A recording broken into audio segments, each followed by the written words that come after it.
महांगा विकास परिषद आनुकूल्य विख्यात सारस्वत साधक विशिष्ट समाज संस्कारक बैरागी मिश्र 140तम जन्म जयंती प्रतिभा भवन परिसर में अनुष्ठित होती।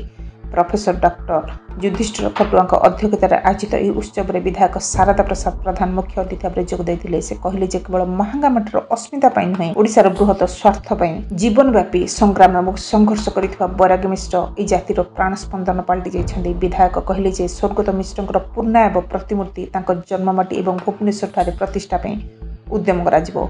मुख्य वक्ता भाव में फकीर मोहन विश्वविद्यालय पूर्वतन कुलपति प्रोफेसर डॉक्टर कुमरवर दास जोगदेते।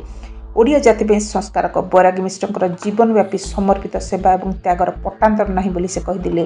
साहित्यिक अखिलेश महांती स्वागत भाषण और अतिथि परिचय प्रदान करथिले। सांबादिक अक्षय दास, प्राध्यापक डॉक्टर अशोक राउत, आईनजीवी उमेश चंद्र भंज प्रमुख अतिथि भाव में जोगदेते।